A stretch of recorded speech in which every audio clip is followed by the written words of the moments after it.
Il y a plus de 25 ans, des groupes de garçons débarquaient soudainement en France. Les boys bands. C'était que du bonheur.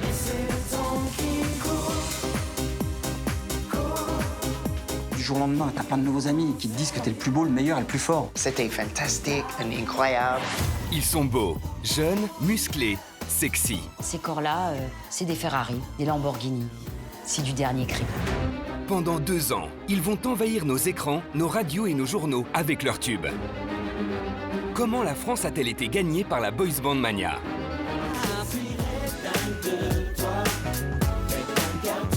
Toute ma vie, je me demanderais, mais comment ça a pu avoir autant de succès? Je pense qu'à l'époque, on a dû gagner dans les 2 millions, 2-3 millions. C'est un rêve d'enfance. Depuis que j'étais tout petit, j'ai toujours rêvé un jour de pouvoir être devant les caméras. Comment ces jeunes inconnus sont-ils devenus des stars en à peine quelques mois? Comment les Spice Girls, le célèbre girls band anglais, ont-elles réussi à leur voler la vedette?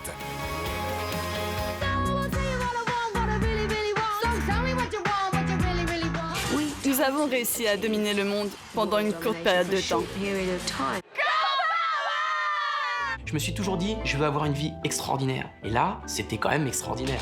Aujourd'hui, se retrouver effectivement idolâtré à chaque ville par des milliers et des milliers de personnes, c'est superbe. Pourquoi ont-ils réussi à vendre des millions de disques? Comment sont-ils devenus les idoles de toute une génération?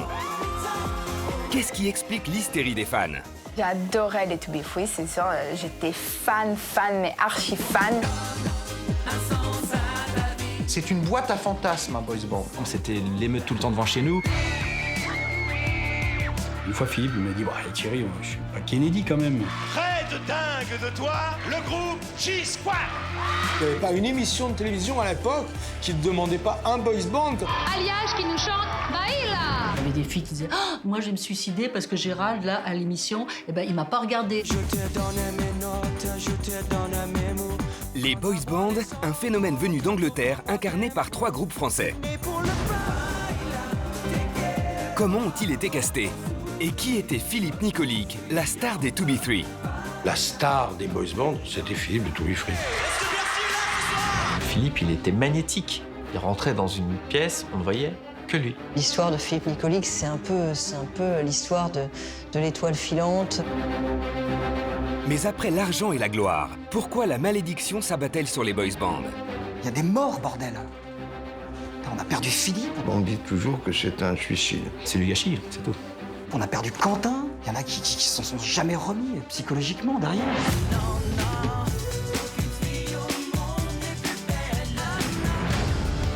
Après avoir connu la gloire, pourquoi ont-ils été détestés de tous du jour au lendemain? Chantaient-ils vraiment? Étaient-ils de simples produits marketing? C'est pas tellement plus médiocre que Mireille Mathieu ou Lara Fabian. Je suis désolé pour elle. Pour la première fois, tous ont accepté de revenir sur la folie des boys bands. On gagne beaucoup d'argent très vite. Prendre un avion, être en première classe et voyager dans le monde, c'était devenu ma vie. Le premier chèque que j'ai touché était de 950 000 francs à l'époque. Ces princes charmants étaient-ils célibataires? Cachaient-ils leur véritable sexualité? Les boys bands ne doivent pas être gays. Les boys bands doivent être hétérosexuels. J'étais pas célibataire, mais je disais que j'étais célibataire. S'il y a les petites copines, on les a passées pour des maquilleuses. Il a fait une sextape, puis il s'est montré. Là, tout le monde a dit qu'il était gay. Sexe, drogue, argent, confidence et mensonges, pourquoi ont-ils pété les plombs? En bas de chez moi, j'avais 200 fans. 200 fans, je comprenais plus rien du tout. Il a commencé évidemment à boire. De la richesse à la ruine, il raconte tout. J'ai fait une lettre de candidature spontanée pour bosser chez Casto en tant que vendeur. Il n'y a rien de plus horrible et de plus douloureux psychologiquement à vivre que de passer de la lumière aux ténèbres. Alors que les Worlds Apart ont fait leur retour en France, que Franck, Chris et Alan Théo sont remontés sur scène et que les L5 ont donné un nouveau souffle à leur groupe, On est restés en contact, puis on est tout le temps ensemble. C'est du bonus pour nous tout ça. On a recréé un groupe pour se faire plaisir, donc on n'attend rien, on veut se faire plaisir. Plus de 25 ans après, que sont-ils devenus? Comment vivent-ils aujourd'hui? À quoi ressemblent-ils? Voici la folie des boys bands.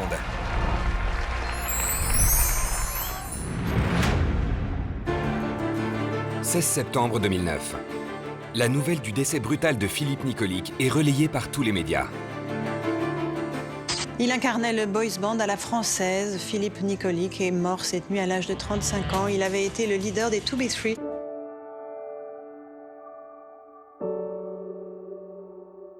Le choc est épouvantable. C'était quelqu'un de très fort. C'est du gâchis, c'est tout.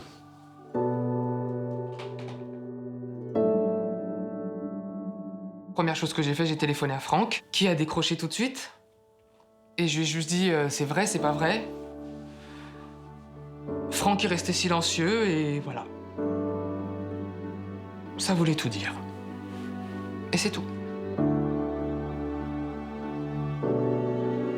Ça me fait de la peine. J'ai trouvé ça malheureux.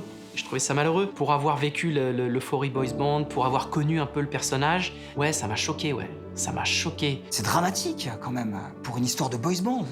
Merde, c'est impensable. C'est fou, quoi.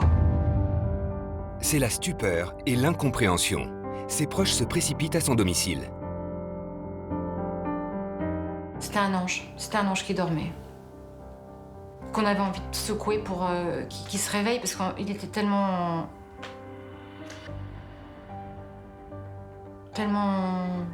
calme, normal. Il dormait. La dernière image que j'ai de Philippe, c'est Philippe dormant. J'ai dit à son père, il va se lever là, c'est pas possible. Philippe n'avait que 35 ans. 35 ans seulement. Très vite, des rumeurs éclatent. Il n'a aucune raison de mourir. Pourquoi il est mort? J'ai pensé à un suicide. On dit toujours que c'est un suicide. C'est pas du tout un suicide volontaire. C'est un accident, son cœur était trop fragilisé par tous ces abus.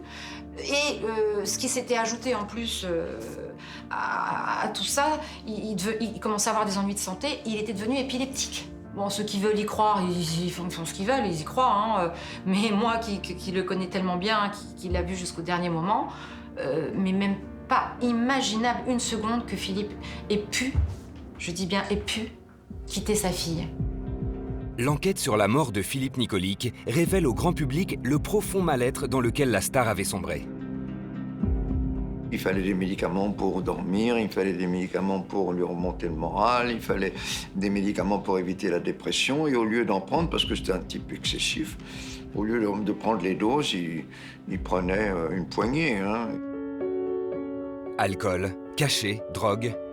Philippe Nicolic tentait désespérément de retrouver l'adrénaline de ses années de gloire. Philippe a adoré être adoré. C'était sa raison de vivre, quoi, de sa raison d'avancer. Quand les lumières se sont éteintes, Philippe, lui, c'était pas possible. Fallait qu'il reste en haut de l'affiche et c'est ce qui le nourrissait. Si je t'ai fait souffrir, oublions les soupirs, un nouveau départ. Alors ne t'en va pas, so don't say goodbye. Il avait en fait tout pour être heureux. Il était encore jeune, il était encore beau, il avait une femme qu'il aimait, il avait une petite fille adorable. Mais ça suffit pas, ça suffit pas. Je l'ai mesuré parce qu'on l'a vu, descendre. Hein. On a vu les années d'enfer après les années de grand bonheur.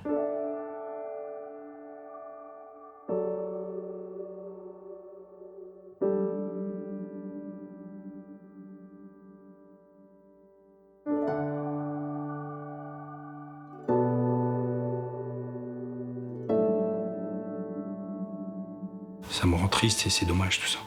Nous garderons de Philippe l'image radieuse de l'être lumineux qu'il était. Et quand le corbillard a quitté l'église orthodoxe, tout le monde a applaudi.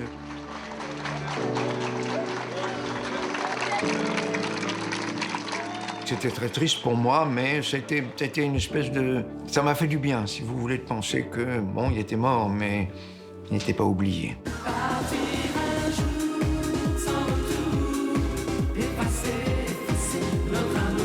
Personne n'a oublié cette chanson. Personne n'a oublié Philippe, le leader charismatique des 2 Big 3. Entre 1996 et 1999, des millions de fans ont acheté ses disques, fantasmé sur son corps d'Apollon et guetté chacune de ses apparitions. Je pense que la star des boys bands, c'était Philippe de To Be Free. Hein? C'était la star. C'était vraiment la star. Le leader, c'était Philippe. Hein. Celui qui était le plus populaire, c'était Philippe. Celui dont on parlait le plus, c'était Philippe. Celui qui était en pointe, c'était Philippe. Au sommet de sa gloire, Philippe Nicolic est adulé par des millions de fans. Chacune de ses apparitions provoque des scènes d'hystérie. Les To Be Three remplissent les plus grandes salles de concert de France. Les performances d'Adèle, Franck et Philippe déchaînent les passions. Le public te donne de la force et quand j'entends des cris comme ça, j'ai envie de les retourner. L'envie première de faire ce métier, c'est de faire de la scène tous les trois. On avait envie d'être sur scène et de rassembler un maximum de personnes et puis de divertir. Donc on prend notre pied sur scène tout le temps. Voilà, on ne peut que s'incliner sur le succès et commercial et médiatique des To Be Free. Les To Be Three vendent 1 million d'exemplaires de leur premier album, Partir un jour. Parallèlement, Chris, Gérald, Marlon, Andrew et Mika des G-Squad font vibrer les filles avec leur tube Red Dingue de toi.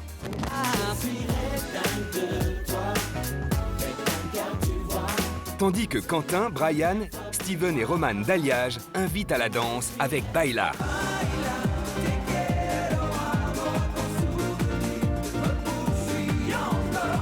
La folie des boys bands explose.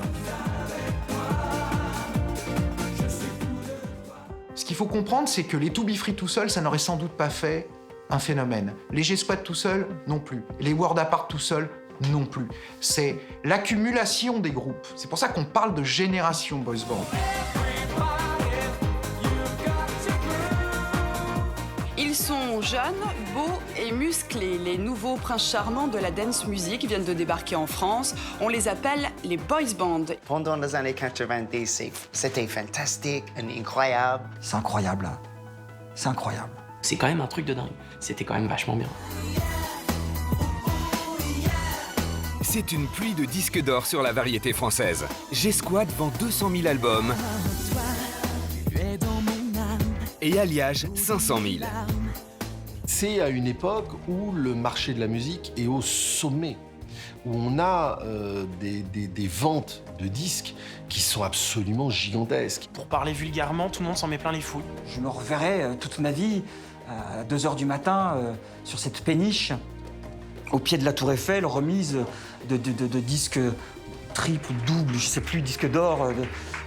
À table, t'as Pascal Nègre, Gérard Louvain qui te tapent dans l'épaule et qui te disent t'as plus de soucis à te faire.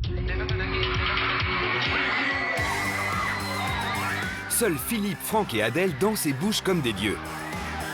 Les autres groupes, Alliage et G-Squad, ont des chorégraphies beaucoup moins spectaculaires que les To Be Three. Les mecs, c'est quand même des beaux gosses. Ils sont taillés grave et ils font des cabrioles dans tous les sens. C'est-à-dire que vous demandez un truc, ça se fait. Vous pouvez incorporer des chorégraphies, donc des mouvements de danse, avec des acrobaties. Il n'y a pas beaucoup de danseurs qui allient les deux. Chaque concert est un show d'exception. Le public, toujours plus nombreux, fond d'admiration. On est surélevé, on est un petit peu sur un piédestal, exactement. C'est très dangereux, parce qu'on est idolâtré comme ça, on a l'impression que tout le monde nous idolâtre, parce que c'est infernal. C'était surnaturel. C'était incroyable l'énergie qu'ils avaient. C'est-à-dire que pour moi, j'adorais, ça me rappelait les concerts de Michael Jackson. C'était vraiment la fête, quoi. On essaye de redonner de la joie de vivre, de la gaieté aux familles françaises. Tous ceux qui ont travaillé avec les To Be Three ont été marqués par l'incroyable charisme de Philippe. Philippe, il était magnétique. Il rentrait dans une pièce, on ne voyait que lui.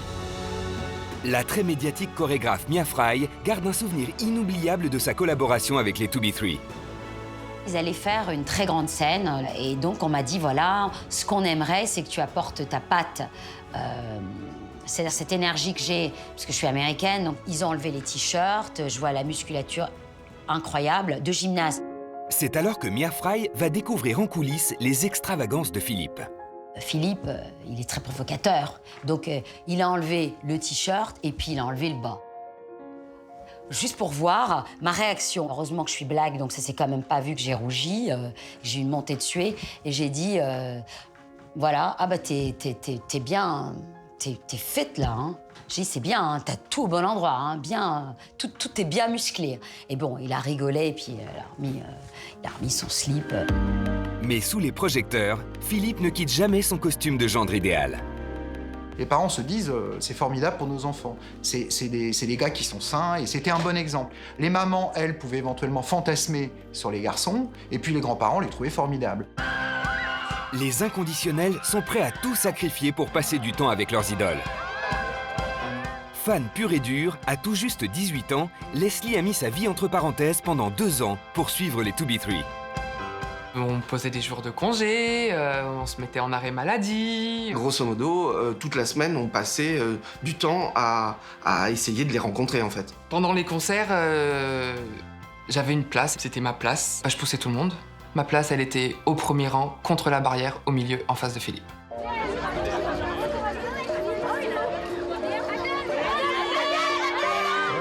Les 2B3 sont le premier amour de jeunesse de toute une génération de petites filles.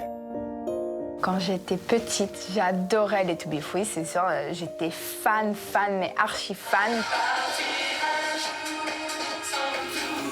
J'étais complètement folle amoureuse de Franck. À seulement 6 ans, Capucine Anave connaissait par cœur les chorégraphies de ses idoles. À la moindre occasion, la petite se produisait fièrement devant toute la famille.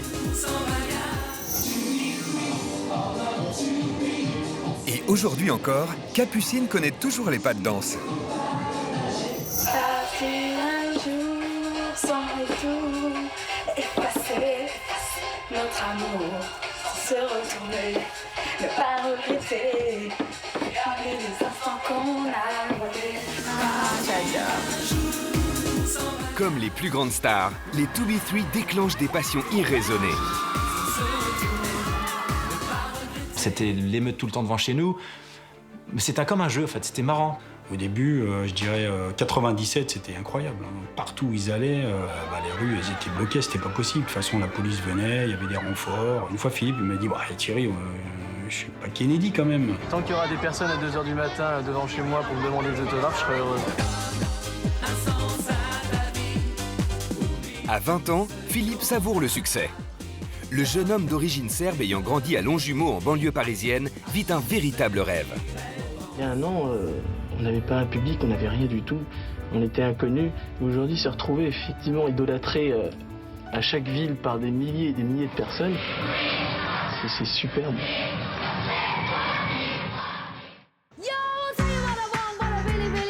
Au même moment en Angleterre, un girls band fait irruption dans le monde de la pop, les Spice Girls.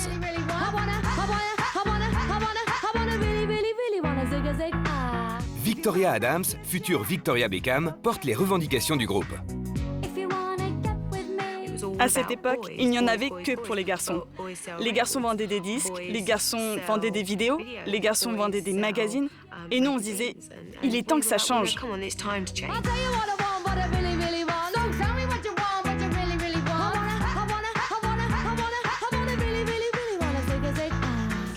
Moi, j'ai vu ça, j'ai fait waouh, c'est fat, le truc il est fat, le truc il est en place.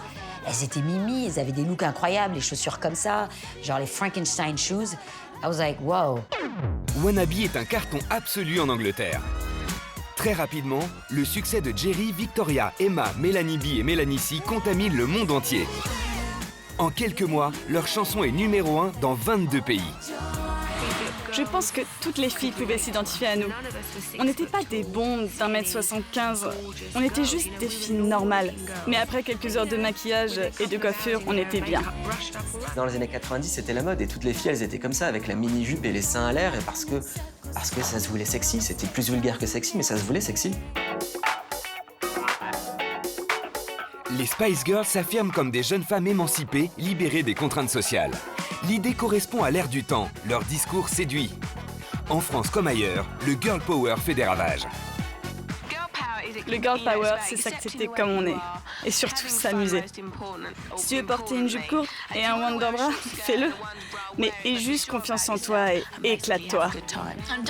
Ne laisse personne diriger ta vie, parce que c'est la tienne. Il faut avoir des couilles dans la vie. Les Spice Girls, en fait, ce qu'elles disaient, c'était 1, c'est bien d'être une fille, et 2, c'est encore mieux.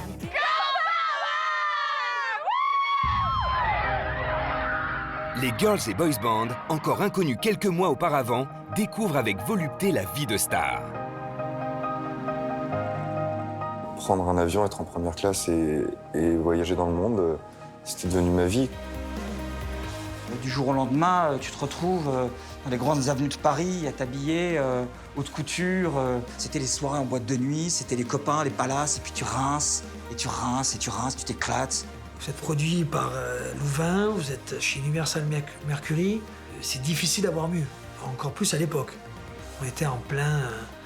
les ventes étaient énormes du disque. Donc non, on n'avait pas de quoi se plaindre. Ces jeunes, issus de milieux modestes, goûtent pour la première fois de leur vie au plaisir de dépenser sans compter. Le premier chèque que j'ai touché, c'était au mois de décembre, était de 950 000 francs à l'époque. Moi, je sortais de ma banlieue, je payais pas d'impôts, donc ça m'a fait un choc quand même. Ouais. L'argent coule à flot. Certains en perdent la tête.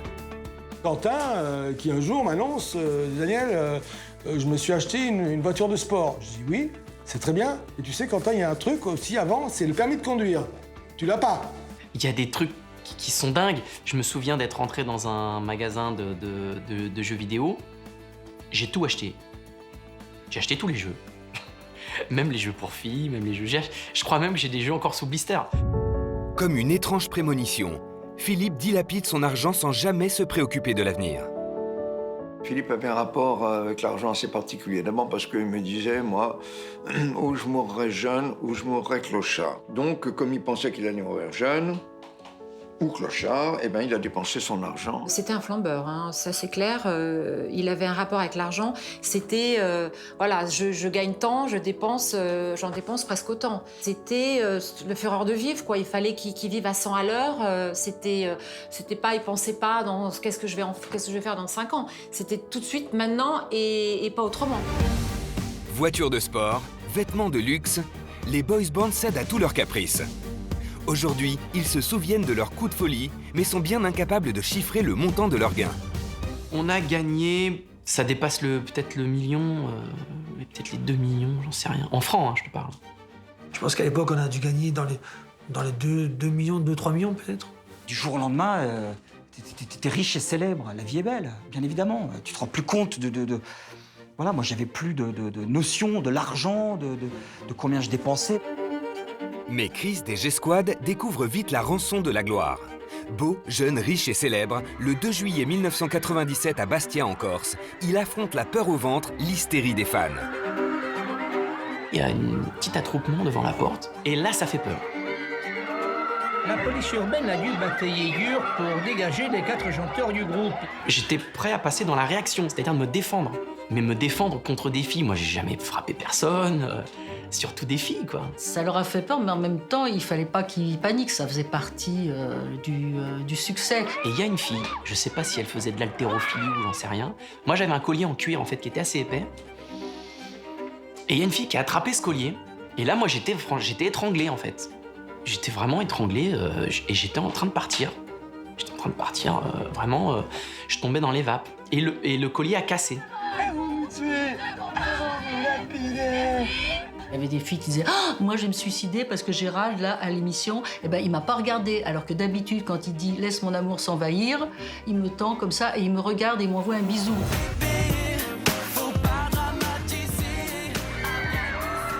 Des fans folles amoureuses, des évanouissements, des mouvements de foule. La France entière est secouée par la boys band mania. On a vu des images qui nous rappelaient un peu les images qu'on avait vues, les images d'archives des années 60 avec les Beatles, avec toutes les filles qui hurlaient, qui les attendaient à la descente des avions. Gérard Louvain et Daniel Moine, les producteurs d'Alliage, jouent de cette comparaison. Ils amènent Steven, Quentin, Brian et Roman dans les mythiques studios des Beatles à Abbey Road. Nous, les adultes, on voit ça et on dit « Mais attendez, c'est une caricature. C'est pas la Beatlesmania. La Beatlesmania, bon sang, mais c'était les Beatles. Vous savez ce que c'était les Beatles? Et là, il y a des gamins qui répondent, oui, mais nous, on a Alliage. Et les roses posées dans ta chambre remplacent aujourd'hui les fleurs des champs. À cet âge-là, il y a la folie du succès, ça va très vite. Tous les week-ends sur les scènes, foule hystérique. Vous allez à la télévision, vous repartez dans un panier à salade de police parce que c'est plus possible de sortir du studio, tellement qu'il y a la foule, tellement que c'est l'hystérie. Donc tout ça fait que ça peut aussi un peu monter à la tête. Moi qui suis très croyant, déjà pour moi c'est Dieu qui m'a offert ça, mais c'est peut-être pas pour me faire plaisir, mais au contraire pour me tester. Le 18 février 1997, un concert des G-Squad organisé dans un magasin de disques sur les Champs-Élysées tourne à l'émeute. Les chanteurs sont évacués sous escorte. Oui, je trouvais ça extra. De courir dans une limo avec des fans, enfin, je veux dire, à part dans les films des Beatles, j'avais jamais vu ça. Et bon, encore une fois, c'est pas avec Alain Souchon que j'ai connu ça, même si j'adore Alain Souchon. Mais voilà, j'ai trouvé ça extra. Vous avez les mêmes débordements sur Claude François, vous avez les mêmes débordements sur Johnny Hallyday. C'est-à-dire, quand vous devenez idole, et quand vous devenez idole des jeunes, vous avez ce débordement. Thierry Guérib, chargé de la sécurité de Philippe Nicolic, doit sans cesse déjouer les ruses des fans prêts à tout pour toucher leurs idoles.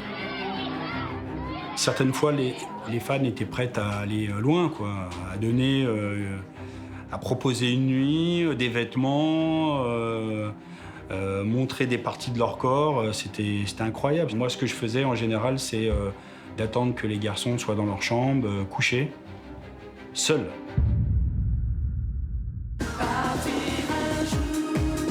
Le sex-appeal des chanteurs rend folles les admiratrices. Leslie est sous le charme au point d'en perdre tout sens critique. J'ai vu le clip Partir un jour.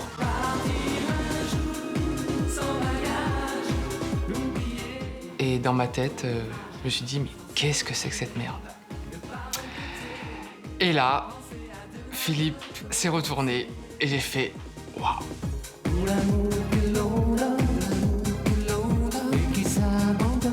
C'était mon idéal masculin.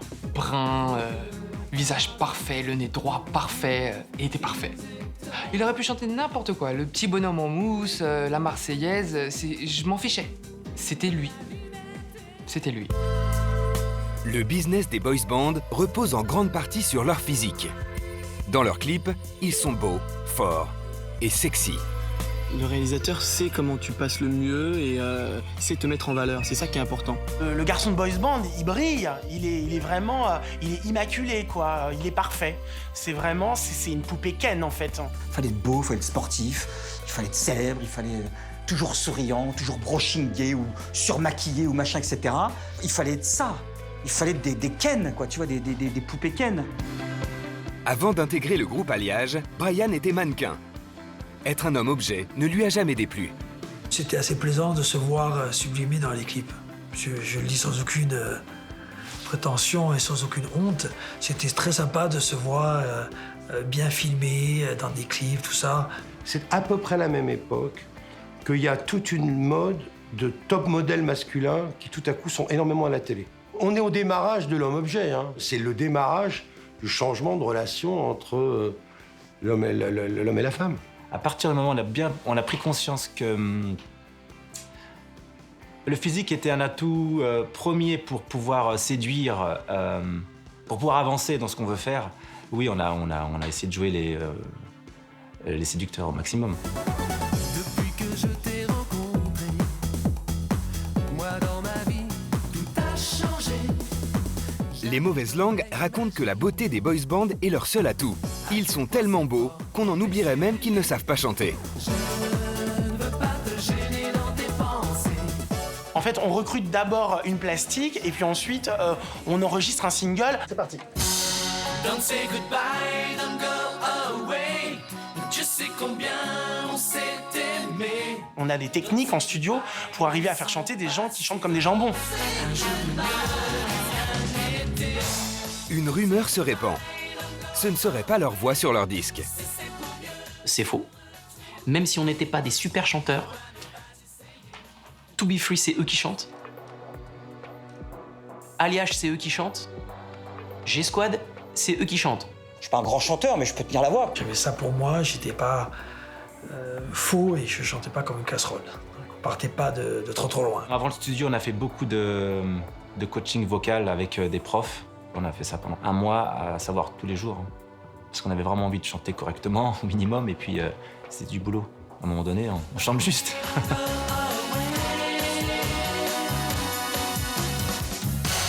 Philippe se débrouillait mieux d'entre nous 3 et Adèle avait le plus de problèmes. Honnêtement, je pense qu'ils savent mieux chanter que Renaud, par exemple. Renaud a fait une carrière de chanteur exceptionnelle. Donc voilà, être un chanteur, qu'est-ce que ça veut dire? Le succès de ces beaux garçons fait des jaloux. La recette des boys bands est ridiculisée. Les parodies se moquent des paroles creuses, des chorégraphies simplettes et des chanteurs torse nu. Charlie et Lulu, célèbres animateurs de Hit Machine, font un tabac avec leurs titres se moquant des boys bands. Le feu ça brûle et l'eau ça bouille. Tous les oiseaux volent dans le ciel. Je déteste quand quelqu'un se donne le droit de critiquer ou de descendre une autre personne gratuitement pour faire marrer.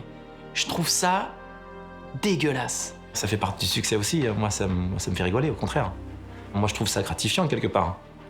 Moi, j'aurais rêvé que les Guignols fassent les To Be Free comme des cons sur Canal+. Pour Gérard Louvain, producteur d'Alliage, ces critiques sont injustes et disproportionnées. Je donne toujours l'exemple de No Meal Today. Ça vous paraît très bien. Si je vous dis pas de lait aujourd'hui, c'est pas tout à fait la même chose. Ça paraît extrêmement médiocre, mais fondamentalement, c'est pas plus médiocre que la variété de grande consommation. C'est pas tellement plus médiocre que Mireille Mathieu ou Lara Fabian. Je suis désolé pour elle. Les boys bands ont mauvaise presse, mais la plupart assument.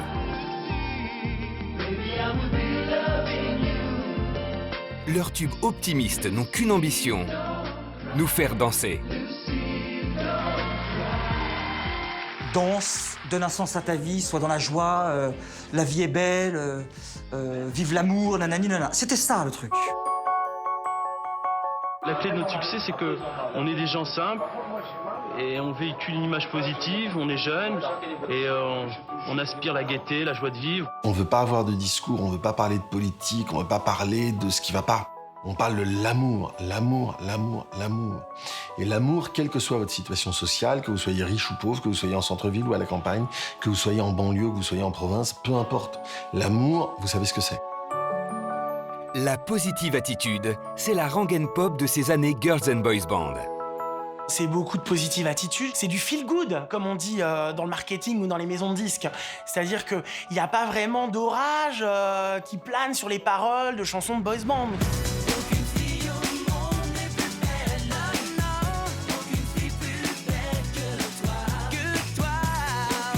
Peu importe si la vie des chanteurs n'avait rien à voir avec ce discours à l'eau de rose. Ça véhiculait une image positive, mais ça me ressemblait pas. J'avais 24 ans à l'époque. Je veux dire, chanter aucune fille ne me fait ça comme ça. Moi, j'ai été dépucelé à 13 ans. Dire à 24 ans, aucune fille me fait ça comme ça, c'était pas terrible. Comme le ciel se désole dans... Je pense que je ne peux parler que d'amour. Il n'y a pas plus beau que l'amour et je pense que je suis pas là pour faire de la revendication. Mon cœur se meurt de froid, se meurt de toi.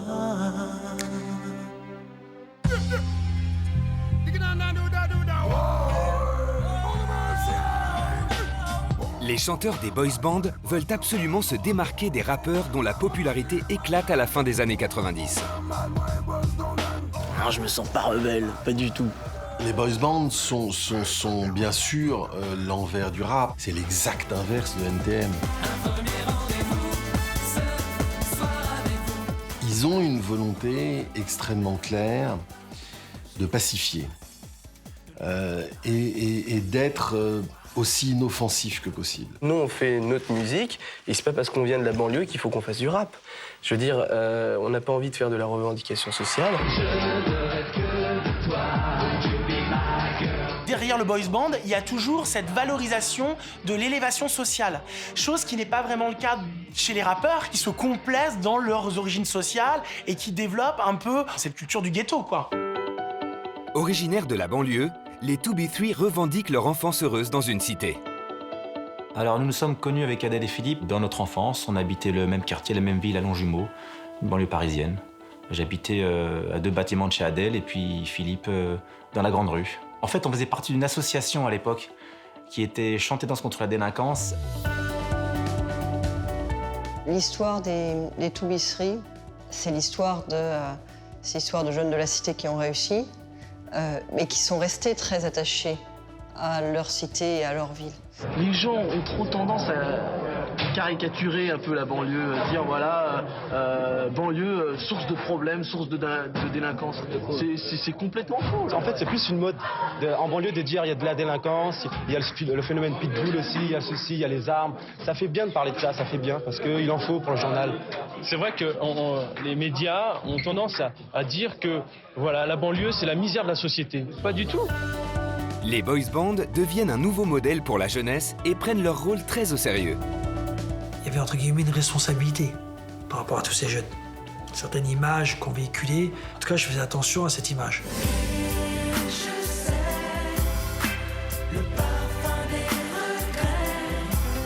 Grands frères responsables et motivants, ces chanteurs sont adoptés par toute la famille. Vous vous rendez compte qu'on a fait l'école des fans. Cette émission que je regardais petit, en tant qu'artiste. Mais c'est juste incroyable. C'est juste incroyable. Je me souviens très précisément d'innombrables courriers de mères de famille qui nous disaient merci. Merci parce que ma fille aujourd'hui, elle était suicidaire. Elle se droguait, pas de goût à la vie, rien. Et elle revit grâce à ce que vous véhiculez. Et moi, je suis fier de ça. Je suis vraiment fier de ça. Qu'est-ce qui t'apporte? J'aime bien l'entendre quand ils sont là, je vais mieux quoi. C'est très facile d'influencer une fan qui a entre 8 et 14 ans. Parce que c'est l'âge où elle s'identifie à toi. Et il faut pas vraiment que tu génères quelque chose de négatif.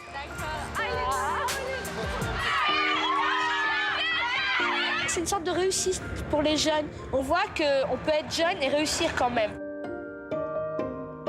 Quentin, d'Alliage, fait même figure de fils idéal. Sa maman est venue nous voir à un concert enceinte. Elle a dit, elle m'a demandé la permission, elle m'a dit est-ce que ça te dérange pas si j'appelle mon fils Quentin?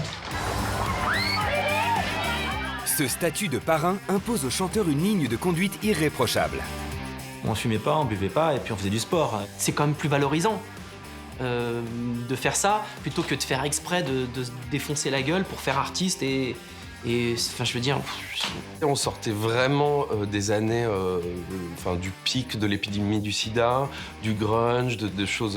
Donc je pense qu'on était dans un retournement beaucoup plus hygiéniste. Honnêtement, quand vous passiez 2-3 jours à droite ou à gauche avec eux en reportage, que ce soit G-Squad ou 2B3 ou autre, j'ai jamais vu de cocaïne passer, j'ai jamais vu des gros pétards passer, j'ai jamais vu de seringues passer, quoi. C'était la réalité. Le credo des 2B3 pourrait se résumer à « quand on veut, on peut ». On peut se sortir de sa banlieue, on a le droit de rêver. Pas de fatalité, tout est possible. Faut se battre, la vie c'est un match. C'est-à-dire qu'on avait envie de faire une carrière, tous les trois ensemble. On avait envie de partager quelque chose ensemble, dans le métier artistique. À 18 ans, ils ont 2 atouts en poche, leur belle gueule et leur numéro de gymnaste. Les copains de Longjumeau passent leur journée dans la plus grande salle de sport de Paris, bien décidés à forcer le destin.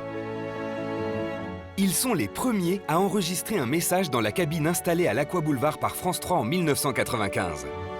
C'est la toute première fois que Philippe et Adèle passent à la télé.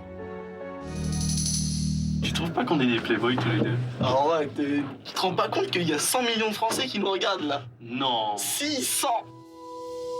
En plein entraînement sportif, les 3 jeunes font une rencontre déterminante. Leur attention est attirée par la souplesse exceptionnelle d'un homme d'une 60aine d'années qui enchaîne les postures de yoga les plus difficiles. Je ne sais plus lequel est venu me voir, me dire « Mais monsieur, qu'est-ce que vous faites? Est-ce qu'on peut travailler avec vous ?» Puis on s'est tous mis sur un tapis et puis on a travaillé ensemble. Et oui, après, on s'est pris d'amitié pour lui, et notamment Philippe. Philippe, évidemment, ça a été l'émerveillement parce que lui, c'était un gymnaste extraordinaire. Et tout de suite, on est devenus les meilleurs amis du monde, on peut presque dire le même jour. Les jeunes sportifs découvrent que François Gibault est un avocat pénaliste parisien très introduit dans les milieux intellectuels et artistiques. Il est notamment célèbre en tant qu'exécuteur testamentaire de l'écrivain français Louis-Ferdinand Céline. François était un peu, oui, la personne qui a tiré Philippe vers le haut tout le temps. En fait, c'était un échange entre nous. Lui, il m'apportait sa jeunesse, sa fougue, il m'introduisait dans un milieu que je ne connaissais pas, qui n'était pas le mien. Et la réciproque était vraie. On a été chez Lucie Détouche, qui est la veuve de Céline. On faisait des dîners, elle était danseuse, donc de temps en temps, on lui montrait des petits pas de danse que nous, on bricolait. Avec Philippe, François Gibault joue les Pygmalions, convaincu d'avoir rencontré un jeune homme d'exception. Très vite, je lui ai acheté un complet, une cravate, une chemise blanche, des chaussures. Et puis je l'ai emmené dans des endroits où, évidemment, il n'était jamais allé, comme à l'opéra ou dîner chez des amis à moi. Un nouveau monde s'ouvre alors à Philippe. Un jour, on a pris le train de nuit entre Moscou et Saint-Pétersbourg.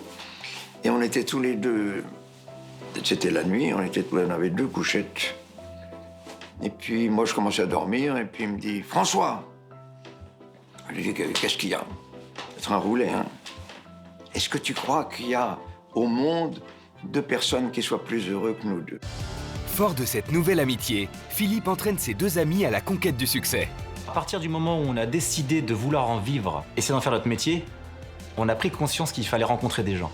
Donc on commençait à aller au bain-douche. Pour rentrer au bain-douche, on se faisait passer pour des danseurs internationaux. Parce qu'au début, on se faisait recaler tout le temps. Et on essayait effectivement de calculer les coins intéressants, on pouvait faire des rencontres. Et Philippe, pour ça, il était super bon. Les filles, vous êtes bien accrochées? On demande aux garçons d'entrer, alors musique. Au début de l'année 1996, Philippe et Franck s'inscrivent à un concours de mannequins organisé par TF1. C'est en slip que la France entière les découvre. Le numéro 1, Philippe, 21 ans.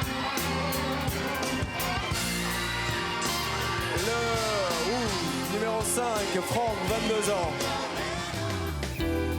Plus timide, Adèle préfère rester dans le public pour soutenir ses amis. Les téléspectateurs votaient par téléphone. Alors moi, inutile de vous dire que j'ai passé ma soirée à téléphoner. Et c'est lui qui a gagné parce qu'il avait un tel charisme quand il était arrivé face à la caméra.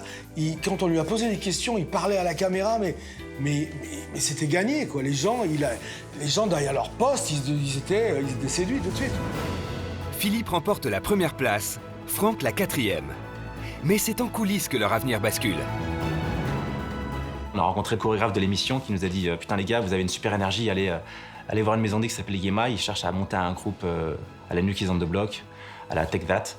Donc je pense que vous avez vos chances. » Quand Philippe, Franck et Adèle poussent ensemble les portes de la maison de disques, chez d'autres producteurs, les castings ont débuté pour créer des boys bands concurrents. G-Squad, Alliage ou même Guardapart sont des groupes qui sont construits avec des garçons qui ne se connaissaient pas, qui ont été choisis sur des castings par des producteurs. Je suis dingue de toi, dingue car tu vois, c'est la première fois pour moi. C'est au début des années 90 que le phénomène boys band a éclaté en Angleterre et aux États-Unis. Des groupes comme Take That et NSYNC enchaînent les hits.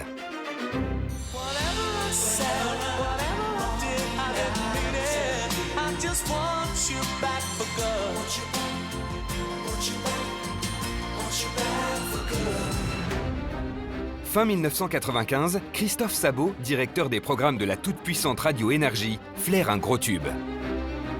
Le programmateur de Berlin me fait écouter un titre d'un groupe que je ne connaissais absolument pas. Et je me suis dit, énorme. C'est comme ça qu'on a démarré Worlds Apart, Baby Come Back sur Énergie en France.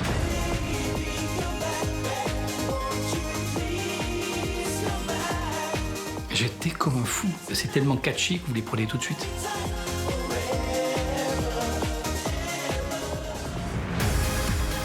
Le titre est matraqué sur les ondes. Les adolescentes en raffolent. Nathan, Steve, Cal et Chélim deviennent vite la coqueluche des petites Françaises. Parfois, c'est simplement un coup de chance, parce que vous arrivez au bon moment. C'est peut-être aussi notre charme anglais, je ne sais pas.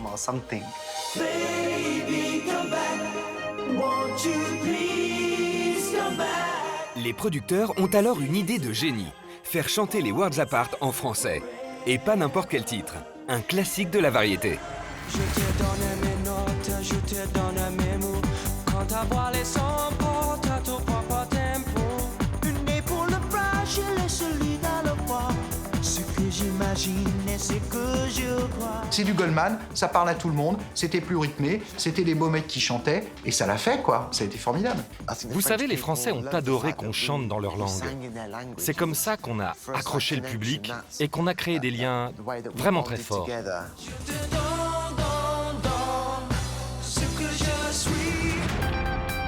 Appâtés par le succès spectaculaire du groupe anglais, les producteurs français Gérard Louvain et Daniel Moine se lancent dans la fabrication d'un boys band made in France. On a copié, il faut le dire, hein, on n'a rien inventé. On a copié les boys bands américains et anglais. Pour dénicher les chanteurs d'alliage, les producteurs remuent ciel et terre. Ils sollicitent tout ce que Paris compte de jolis garçons, en commençant par les agences de mannequins. On n'en a pas vu 4, on a dû voir 30, 40 garçons. L'alliage parfait sera finalement composé de Brian, Quentin, Roman et Steven. Brian, Roman et Quentin, au départ, on se connaît pas. Voilà. On est 4 jeunes qui avons été réunis autour d'un casting, d'un projet. Roman était très jeune à l'époque. On peut penser que c'était trop jeune pour entrer dans ce milieu-là. C'est vrai. Je suis encore à l'école, je suis en terminale. J'avais compris quelle sorte de groupe ça allait être. Et ouais, ça m'amusait, j'étais content. La personnalité emblématique du groupe, c'est Quentin. Le jeune Marseillais d'origine algérienne monté à Paris pour tenter sa chance se rêve en star de music-hall depuis l'enfance. Quentin était fonceur, il voulait être une star. Écoutez, moi j'avais une affinité très forte avec Quentin.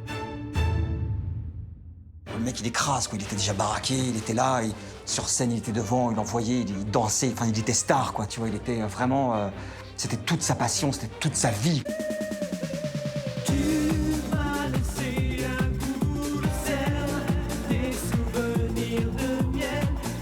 Les garçons qui ne se connaissaient pas affichent une certaine harmonie. On se solidifie, on se complète de plus en plus. On s'aime de plus en plus, on devient vraiment 4 potes vraiment de plus en plus, quoi, voilà. Et ça c'est le petit détail qui paraît pas grand-chose, mais qui, pour moi, me fait le plus plaisir.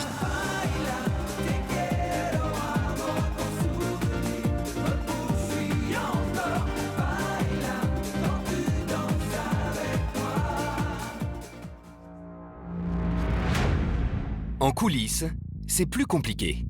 J'apprends à travailler en groupe, ce qui est très très dur. J'apprends à supporter les défauts des uns et les qualités des autres.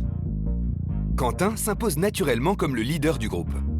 Quentin était leader, moi je m'en foutais. De prendre la parole plus qu'un autre, de chanter plus qu'un autre. Il était formidable, il était drôle, il mettait l'ambiance, il était là, il était leader, alors parfois, oui, peut-être, je confesse un peu de jalousie parce qu'il prenait peut-être un peu trop de place, etc. Quentin et Steven s'entendaient pas trop, je veux dire, alors ça dépendait des jours, je vais pas dire c'était chien et chat tous les jours. On était 2 caractères de merde à vivre ensemble. Bon, bah quand tu mets 2 coqs dans la même basse-cour, ouais, à un moment donné, ils se foutent sur la gueule. Mais devant les caméras, les garçons sont bien obligés de jouer la comédie. Leur boulot, c'est aussi de faire semblant d'être amis. C'est pour vous, là. Donc avec vous, on va partager nos 1 an, on va déboucher... Attention, hein. Aussi bonne que celle d'avant.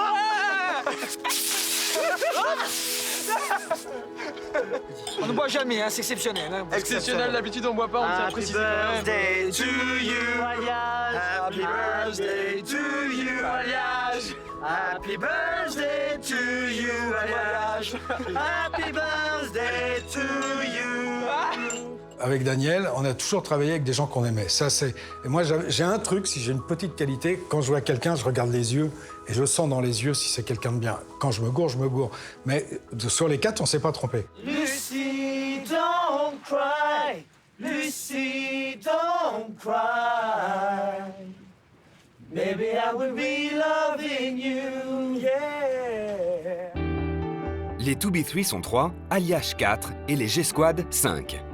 Dans la fabrication des boys bands, rien n'est laissé au hasard. J'avais parlé avec le manager des Backstreet Boys qui m'avait dit un truc assez marrant auquel je n'avais pas réfléchi. Il me dit, si tu fais un boys band, il faut en prendre 5 parce que s'il y en a un qui part, on va pas le voir. La chorégraphe Marie-Christine Maillet est chargée du casting de G-Squad. Et je me suis servi un peu des fans à qui je montrais des polaroïdes et je voulais savoir exactement sur quel garçon, visage, personnalité elle réagissait. Marie-Christine Maillet veut composer un assortiment dans lequel chaque fille pourra trouver son bonheur. Un joli bouquet qui a été agréablement reçu par la jante féminine. Il y avait toujours l'idée qu'il y ait un garçon métis, qu'il y ait un beau ténébreux, qu'il y ait le minet, enfin qu'il y en ait un peu pour tous les goûts chez les jeunes filles. La seule chose qu'on n'y met pas, c'est des poilus. Pas de poilus chez les boys bands. Voilà. Ça fait pas fantasmer les préados. Je suis dingue de toi, dingue car tu vois, c'est la première fois pour moi. Chris, Gérald, Andrew, Marlon et Mika obtiennent le job. J'ai chanté Love Me Tender, je crois, et puis j'ai bougé un peu comme tu danses en boîte. Et puis point. Et puis ils m'ont dit oui. J'ai pas compris pourquoi. Moi, j'étais surtout pris parce que justement, j'avais des qualités de chanteur. Après, j'étais pas moche, donc du coup, ça tombait bien. Chris s'impose comme le leader des G-Squad grâce à ses talents de chanteur. Mais les yeux de braise de Gérald lui volent la vedette. Gérald, c'est le pôle d'attraction dans toute sa splendeur. Je veux dire, physiquement, le mec est grand, le mec a des yeux complètement translucides, il est mat, il sait parler. C'était un atout formidable pour le groupe. C'était un peu le piège à filles. Les G-Squad suivent une formation accélérée. On s'est enfermés pendant 3 mois, on a travaillé, j'aurais appris à chanter, à danser, à faire plein de choses, à être bien ensemble. Franchement, c'était extra. J'en gardais un souvenir incroyable. Et j'ai eu autant de plaisir à travailler avec les G-Squad qu'avec Jean-Louis Murat ou qu'avec Renaud ou qu'avec Alain Souchon. C'est juste un plaisir différent. On est les G-Squad. Je suis dingue de toi. C'est un rêve d'enfance. Depuis que j'étais tout petit, j'ai toujours rêvé un jour de pouvoir être devant les caméras, de pouvoir épanouir ma flamme artistique que j'avais à l'intérieur.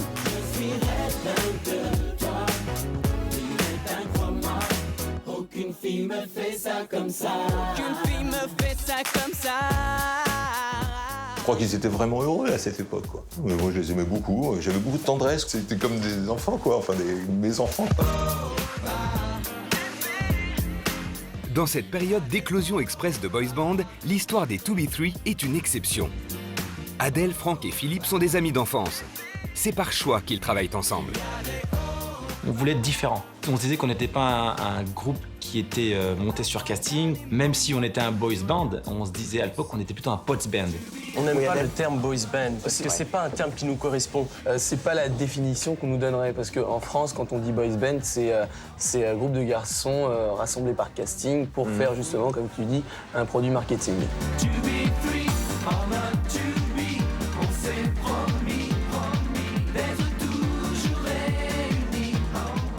L'histoire, elle est juste géniale. Prenez les autres groupes, tout a été fabriqué. Eux, c'est 3 potes d'enfance, ils en ont fait profiter tout le monde. Les danseurs, c'était leurs amis.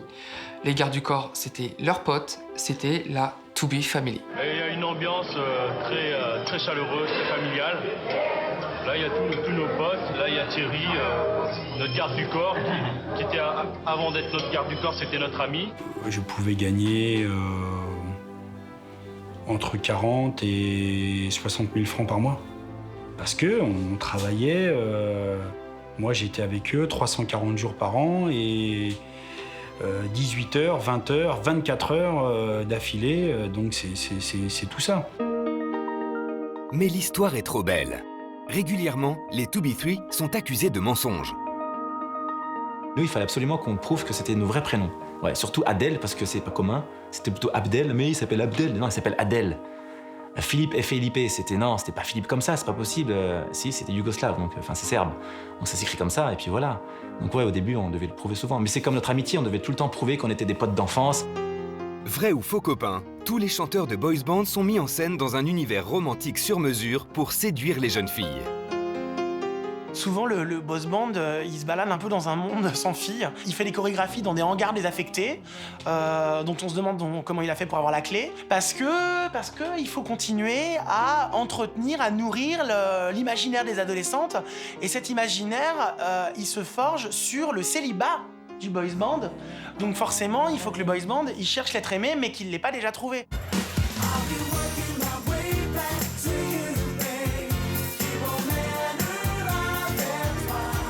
Corps parfait et cœur à prendre, le chanteur de boys band est officiellement célibataire. Déontologie imposée par le marketing.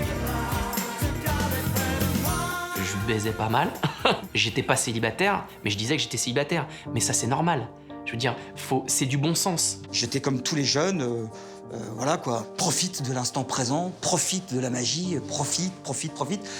Et à vouloir toujours profiter de tout comme ça, instinctivement, sans trop bien. Je me demande même encore... Enfin, j'ai eu beaucoup de chance de pas choper le sida, même. S'il y a les petites copines, on les a passées pour des maquilleuses. Moi, j'étais amoureux à un moment donné. Mais il fallait surtout pas que ça se sache. Donc on pouvait pas avoir de vie privée. Et on n'avait pas le droit de ça. Donc qu'on soit hétéro ou homo ou trans ou ce que tu veux, peu importe. Et à un moment donné, on était une façade, on était des personnages, on avait un produit à vendre. Mais celui qui souffrira le plus de cette loi du silence, c'est Philippe Nicolic. En 1998, il tombe amoureux. J'ai rencontré Philippe sur mon lieu de travail. Il est arrivé dans cette boutique avenue Montaigne où je travaillais. Rapidement, le couple vit ensemble. On lui a demandé d'éviter d'en parler aux médias, à la presse, aux interviews. Quand Valérie entre dans la vie de Philippe, moi je le sais, mais je ne vais pas le dire. 1 an plus tard, Valérie est enceinte. Son bonheur et celui de Philippe est de courte durée. On voulait cet enfant à tout prix. On était vraiment tous les deux décidés. On voulait cet enfant. Et je reçois un coup de téléphone et c'était l'agent de Philippe de l'époque qui me dit voilà, oui Valérie, j'ai appris la nouvelle, mais là ça va pas être possible parce que moi je représente un chanteur, je représente pas un papa. Voilà la phrase exacte. Sous la pression, le couple renonce. Valérie Bourdin avorte. Pendant 15 jours, on rentrait le soir, on pleurait tous les deux dans les bras l'un de l'autre. Ça a été vraiment un drame absolu. 6 ans plus tard, Philippe et Valérie connaîtront enfin le bonheur de devenir parents. En janvier 2005, la petite Sacha est venue illuminer leur vie. À partir du moment où tu peux plus faire ce que tu veux, oui, là tu te dis qu'il y a des contraintes et qu'elles sont quand même importantes et que ça joue sur ta vie, quoi. Enfin après, tu peux même plus faire ce que tu veux, donc ouais, à un moment donné, c'est pesant. Les boys bands n'ont pas le droit à la vie de couple. Mais le vrai grand tabou, c'est l'homosexualité. Les boys bands ne doivent pas être gays. Les boys bands doivent être hétérosexuels. Pourtant, parmi ces chanteurs bodybuildés, plusieurs sont notoirement homosexuels. Mais ce n'est que des années plus tard qu'ils pourront assumer publiquement leurs préférences sexuelles. Quentin, pourquoi il a jamais fait son outing au départ? C'était impossible, parce qu'il devait faire rêver les filles, il devait cacher ça, je pense. C'était pour le business, je pense qu'ils avaient fait des pactes assez forts là-dessus. Je savais qu'il était homo, voilà, puis ça me gênait pas déjà, il n'y avait aucune gêne sur ce genre de choses. Et je vous dis, j'avais une relation très forte avec lui et une amitié qui était très forte. À l'époque, l'homosexualité de Gérald, le tombeur des G-Squad, est également un secret de Polichinelle. Gérald, qui à l'époque avait une grande mèche comme ça, alors lui, il plaisait énormément aux filles, énormément. Mais Gérald, il peut pas le dire qu'il est gay. Gérald, on peut dire que c'est soit l'erreur de casting, soit la bonne idée, mais c'était quand même le plus folle furieuse de tous les membres des boys bands. Voilà, il joue son rôle. Voilà, je plais aux filles, j'aime les petites brunes, j'aime les grandes blondes. Voilà, tout ça, c'est un peu du mensonge. Mais ça, à la limite, ça fait partie du jeu. Laisse mon amour t'envahir. Mais le secret est bien difficile à garder. On savait très bien qu'ils étaient gays et les voir dire « Ah, moi, ma fille idéale, c'est un tel, et il faut qu'elle soit comme ça », c'était ridicule. C'était du marketing. Ils ont été tellement surmédiatisés qu'au bout d'un moment, on n'a pas pu cacher leur homosexualité. Ça a aussi peut-être été bénéfique, on va dire, dans la cause gay, parce que ça a donné une certaine visibilité. Et pourtant, l'univers visuel des boys bands est ambigu. Les producteurs ne laissent rien au hasard. Il y a le discours premier, qui est un discours qui s'adresse aux filles, et il y a un second discours, qui est le discours de la porte de derrière. Prends ma main,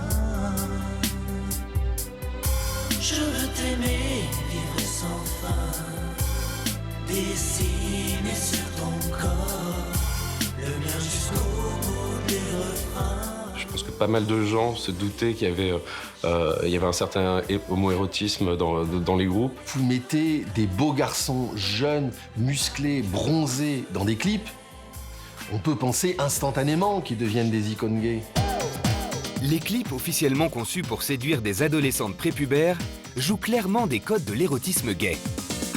Je me rappelle d'un clip de Texas, je crois, où ils sont tous avec des slips en cuir cloutés, en train de faire une espèce de combat de gladiateurs dans une espèce de gélatine. On se dit que ça s'adresse plus à un public homosexuel de quasiment majeur, plutôt qu'à des gamines de 12-13 ans.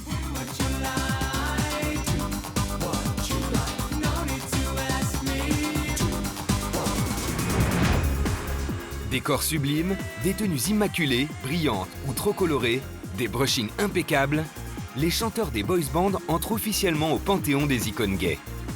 C'est pas eux qui vont glisser vers la culture gay, c'est la culture gay qui va les ramener à eux. Eh les gars, vous nous intéressez à nous aussi. C'est pas que les ados. Nous aussi, on vous trouve beau. Nous aussi, on a envie de mettre des posters dans la chambre. Il va y avoir un glissement, en fait, vers la culture gay. Et l'apothéose, c'est Pierre et Gilles.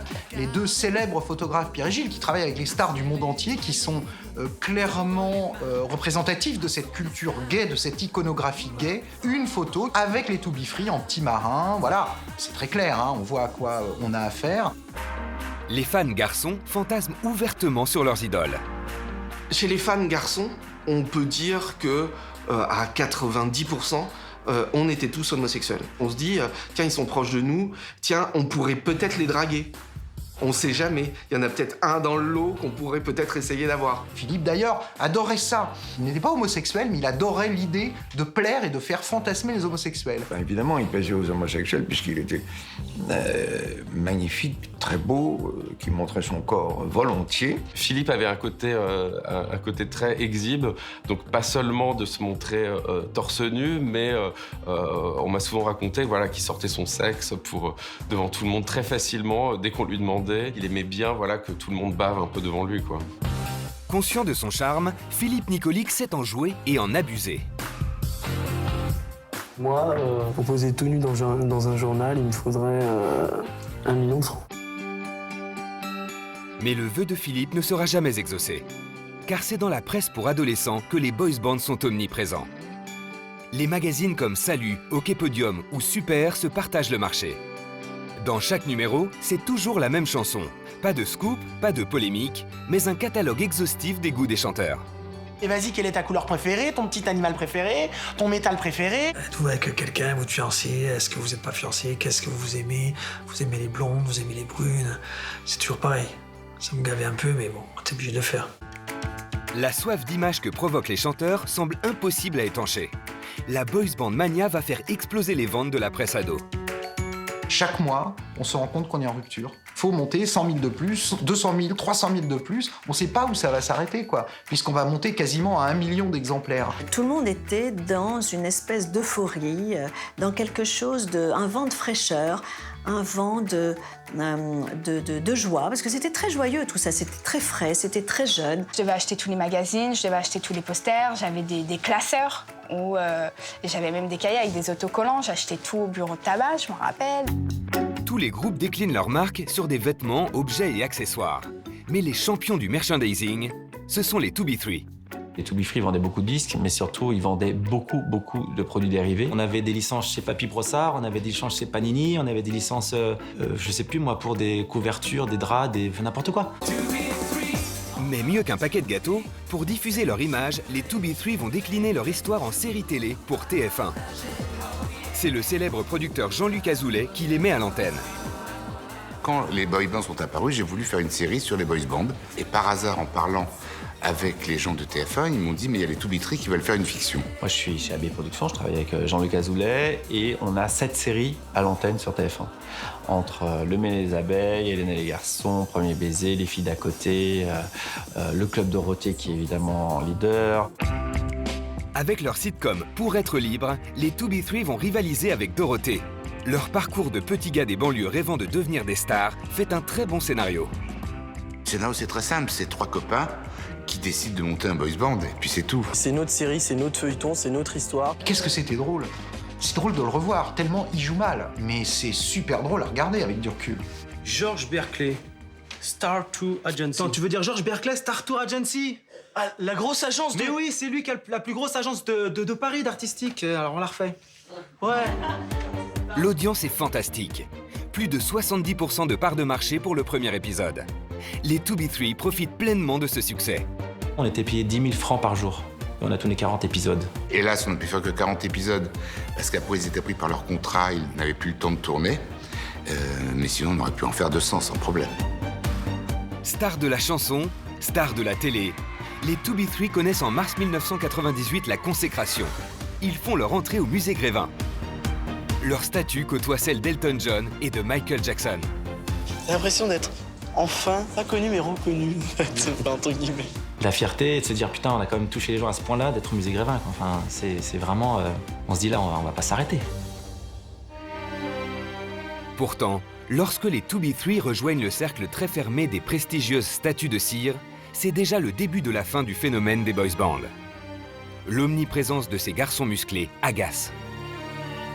Ça fait grincer les dents, parce qu'on dit mon Dieu, c'est pas possible quoi. La France n'a que ça à proposer, c'est pas possible. On les adore ou on les déteste, mais impossible d'y échapper, les fameux boys bands. C'est gentil, mais ça n'aura qu'un temps. Hein. En France, plus vous vendez des disques, plus vous êtes suspect. Les critiques sont de plus en plus acerbes. L'appellation même de boys band devient synonyme de nullité. Et tout à coup, quand ils marchaient dans la rue, les gens qui disaient « t'es un ringard, t'es un nul, t'es un naze ». C'est quand même extrêmement violent. Et ça s'est fait. Le décrochage, il s'est fait en 6 mois. Hein. C'est extrêmement violent. Boys band, rien que le nom déjà. Il y a une connotation un peu tu vois, péjoratif. Boys band, c'est comme tu veux. Les boys band, les boys qui bandent. Ils vivaient quelque chose de terrible, vu qu'ils étaient aussi la cible de railleries et de moqueries, tant sur le plan artistique qu'intellectuel. Rien ne va plus non plus à l'intérieur des groupes. La belle entente de façade vole en éclats. Gérald décide de quitter G-Squad. On s'entendait plus trop dans le groupe, il y avait quelque chose d'un peu illogique parce que j'étais plus populaire que les autres, alors que quelque part, logiquement, ça aurait dû être Chris qui aurait dû être le plus populaire, vu que c'est lui qui faisait quasiment tout le boulot. Donc il y avait des tensions en interne et tout ça, donc moi je suis parti. Convaincu que les fans des G-Squad le suivront, Gérald part tenter sa chance en solo. Pari perdu. Son premier single, Chaque jour, est un échec retentissant. De ton amour restera un flou paysage. Même volonté d'émancipation chez Alliage. Quentin, le leader du groupe, en a marre de devoir partager le succès. Quentin, le succès d'Alliage lui est monté à la tête. Et un jour, il s'est dit bon, on est là à 4, c'est formidable, mais moi tout seul, je peux être aussi une star et je peux être une énorme star, style Madonna ou Michael Jackson. Il est parti dans les délires. Et un jour, il m'a dit je vais arrêter pour faire carrière solo. Je suis arrivé à un moment donné dans ma vie où j'ai envie de construire pour moi. Et non plus pour un groupe. On peut pas retenir quelqu'un pour qu'il devienne malheureux, pour qu'il devienne triste, ça sert à rien. Début 1998, les Spice Girls sont au sommet de la gloire. Pourtant, un événement inattendu va faire trembler la planète pop. C'est le départ brutal de Geri Halliwell. Ginger Spice, leader du groupe, disparaît du jour au lendemain alors que les filles viennent de débuter une incroyable tournée mondiale. tous les médias se précipitent pour écouter le communiqué de son avocat. Ce message s'adresse aux fans. C'est avec beaucoup de tristesse que je vous confirme que j'ai quitté les Spice Girls. Mon départ est dû à des désaccords entre nous. Je suis certaine que le groupe continuera à avoir beaucoup de succès et je leur souhaite le meilleur. Et je crois qu'il y avait un peu de dépression, il y avait sans doute l'envie d'exister en solo. Et c'est 3 ans plus tard, après une étonnante métamorphose physique, que l'ex-Spice Girl Jerry Halliwell réatteint le top des charts avec une reprise de It's Raining Men. Dès sa sortie, l'album de Jerry cartonne au Royaume-Uni. Pendant ce temps-là, les 4 Spice Girls continuent de se produire, mais le cœur n'y est plus. Le départ de Jerry, soyons clairs, c'est la fin des Spice Girls. En 2001, le groupe est officiellement dissous. Mais le public garde à jamais une tendresse particulière pour le girls band. Les Spice Girls aujourd'hui, ouais, c'est devenu vraiment un classique. C'est un groupe qui est canonisé, c'est un groupe qui a vraiment marqué l'histoire de la pop britannique. En France, le départ de Gérald a plombé les G-Squad. Le boys band s'accroche quitte à accepter des conditions de travail particulièrement pénibles. Là, les plateaux gratuits, c'est une grande place avec le mec bourré du matin qui te balance sa bouteille de whisky sur scène. On a eu aussi des tomates, des œufs, au final, on s'en fout. Moi, ma réplique favorite, c'était balance des poivrons et je finirai par une pizza. La rupture est consommée. Le public boude. Il n'y a plus de concerts, plus de dates, plus de tournées, plus de télé, plus de promos, pas de projet de 3e album, pas de projet de quoi que ce soit. On sent qu'on fait un peu moins de télé, on nous passe moins en radio. Franchement, je suis dégoûté, je me dis merde. Rien à faire, les boys bands n'ont plus la cote. Énergie, ils commencent à faire des tests et ils se rendent compte auprès des auditeurs qu'il y a une partie des auditeurs qui adorent, mais il y a une partie des auditeurs qui détestent. C'est-à-dire qu'à un moment donné, ce qui s'est tari, c'est l'efficacité des chansons. C'est aussi simple que ça. Et donc, Énergie déclare et décide, nous ne passerons plus jamais de boys band. La pop, ça se prend, ça se jette. La pop, c'est un produit de consommation.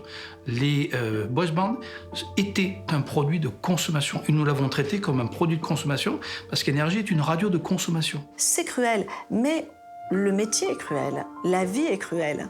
C'est un petit peu la même chose pour tout le monde, sauf que là, ça se fait sous les projecteurs. En à peine quelques semaines, les idoles tombent en disgrâce. Du jour au lendemain, merci, au revoir. Et on s'est foutu sur la gueule avec Louvain, avec Gérard Louvain, on s'est fâché. Je me suis un peu fâché aussi avec Daniel Moine. Je leur disais que j'avais mal. Je leur disais que j'avais mal. Mais c'était surtout pas le moment de nous abandonner. Quand Aliage s'est arrêté, j'ai ni pleuré, ni j'étais triste, ni rien du tout. Non, c'est ce qui a été un peu compliqué, c'était ce manque d'activité d'un seul coup. Alors que G-Squad et Alliage mettent la clé sous la porte, les 2B3 restent unis dans l'adversité. On a préféré dire, voilà, nous, on va signer avec un producteur américain, on va partir aux États-Unis travailler sur autre chose, quoi. Donc on a essayé de fuir, en fait, fuir la fin du phénomène en France. Philippe, Franck et Adèle s'installent à Miami pour enregistrer un nouvel album en anglais. Le projet est ambitieux. Pendant 1 an, ils travaillent d'arrache-pied avec un coach vocal. Ils vont essayer de faire ce qu'a réussi à faire Justin Bieber, c'est grandir avec leur public. Le grand producteur américain Desmond Child, déjà à l'origine des succès de Ricky Martin et Robbie Williams, leur promet monts et merveilles. On va conquérir le monde entier avec les 2B3. Les 2B3 font leur grand retour en 2000 pendant le Festival de Cannes avec leur nouvel album Excuse My French. C'est peut-être le meilleur titre qu'ils aient jamais fait. C'est le titre le plus sérieux, le mieux composé. Et là, on s'est dit, c'est bon, ça va repartir. Les chansons sont mortelles et non, c'est pas reparti. Mais c'est un flop. Une déception terrible pour Philippe, Franck et Adèle. Ils doivent s'y résoudre. Les 2B3 ne sont plus des stars. À partir du moment où on a commencé à faire des petites scènes, ça plaisait plus à Philippe. Donc on nous a proposé de faire une 40aine de dates et que Philippe avait dit non, je veux pas les faire parce que c'est trop petit. On s'est dit bon je pense qu'on va arrêter le trouble. Tu penses pas vraiment que c'est la fin quoi. Tu te dis ok, arrêtons et puis on verra bien ce qui se passe quoi. Donc voilà, on a arrêté et puis après ça s'est plus refait. En 2001, les 2B3 se séparent d'un commun accord. C'est la fin des années boys band. Juste après les boys bands, on va inventer quelque chose où tout le monde va regarder. Et ça s'appelle la télé-réalité, Star Academy et Popstar.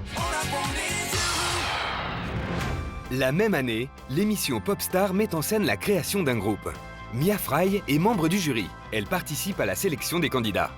J'ai trouvé ça intéressant, le processus, de montrer le casting, de montrer comment on met ces gens ensemble. Les gagnantes de Popstar, Alexandra, Marjorie, Coralie, Claire et Lydie, deviennent les L5. On a commencé avec les radios, les télés. Alors tout s'est enchaîné très vite, ouais. C'est un rêve de petite fille en fait.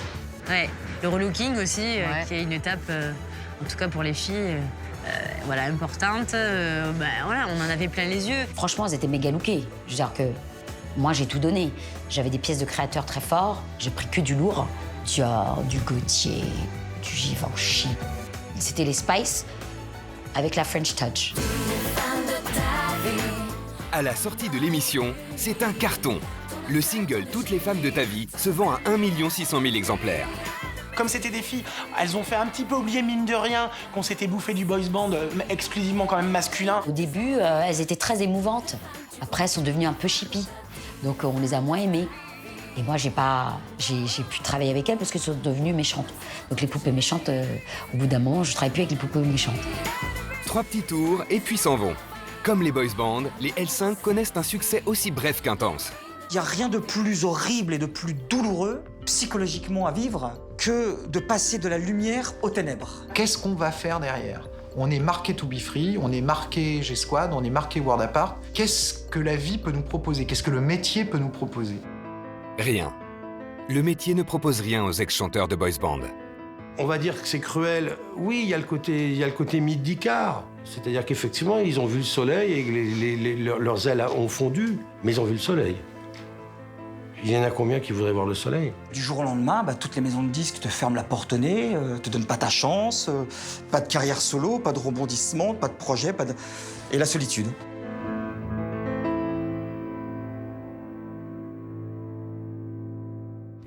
Philippe Nicolic, le plus célèbre des boys bands, est le seul à être immédiatement sollicité pour un nouveau projet. Moi, c'est ma Julie qui va être contente. Non, toi, tu restes avec moi, on va boire le café. Ok, il avait un rôle dans Navarro, un rôle récurrent. Bon, c'était inspecteur Boldeck. Mais il jugeait qu'il n'était pas suffisamment utilisé à sa juste valeur. Bon, qu'est-ce qu'on fait maintenant, hein? Parce que moi, je suis fatigué, j'en peux plus. Cette histoire, en plus, elle m'a retourné, là. Philippe sombre peu à peu dans la dépression. Sa reconversion en acteur de série télé ne lui suffit pas. J'aimerais aussi faire beaucoup de cinéma parce que j'adore la vie d'acteur, j'aime me transformer, aller d'un personnage à un autre, c'est ce qui me plaît. Il n'avait pas envie de faire une série toute sa vie, il voulait faire du grand écran, il avait envie d'avoir un rôle au cinéma, il était pressé. Il avait envie de plus. Honnêtement, j'ai parlé avec lui, il avait envie d'être De Niro. Cette frustration est insupportable pour l'ex-star de la variété française. Souriant à chacune de ses apparitions publiques, il cache en réalité un terrible secret. Il a commencé évidemment à boire, c'était devenu incontrôlable. Incontrôlable. Et la dernière fois que j'ai eu au téléphone, il était incohérent. C'est quelqu'un qui était dans un état mental catastrophique, quoi. Le décès de Philippe Nicolic en septembre 2009 va révéler le mal-être terrible dans lequel a sombré la star. Mais que sont devenus les autres boys bands ? C'est à New York que Quentin, le leader d'Alliage, a lui tenté un nouveau départ, comme il l'avait expliqué à des journalistes. Quand tu arrives ici, tu oublies très vite le passé, tu oublies très vite ce que tu as vécu et ce que la France t'en a fait baver. Quentin se rêve en star américaine. Position 1, position 2, I'll show you. Mais le succès n'est pas au rendez-vous. La seule chose spectaculaire, c'est sa métamorphose physique. Je l'avais souvent au téléphone et il m'envoyait des photos et je voyais des photos. Je dis mais Quentin, mais t'as triplé de volume. T'es énorme, t'as des bras, mais c'est même pas mes cuisses, tu vois, c'est pas possible. Le jeune homme sage d'Alliage est devenu accro à la gonflette. Il exhibe et vend son corps. J'ai fait beaucoup d'argent grâce à mon corps. Mon corps est devenu un capital pour moi, c'est très important. Il a fait une sextape, il s'est montré, là tout le monde a dit qu'il était gay, et c'est pour ça qu'il a habité New York. Je pense que c'était pour vivre aussi sa sexualité. S'il y avait plus de gens qui avaient le corps que j'ai, tout le monde serait à poil. Pour moi, c'est pas une honte. Pour moi, je suis content, je suis fier de mon corps. Je vais au sport tous les jours de la semaine. Après avoir participé à l'émission de télé-réalité L'île des vérités 2, Quentin décède le 25 février 2014 à New York d'un arrêt cardiaque brutal. Tout de suite, je me suis dit, putain, il est mort il est mort de chagrin. Quentin me manque terriblement. On s'était réconciliés parce qu'on s'était fâchés. Je savais que c'était trop cette musculation, mais je ne m'y attendais pas. C'est un ami en commun qui m'a appelé un matin, et je me rappelle comme c'était hier. Et je me suis mis à hurler.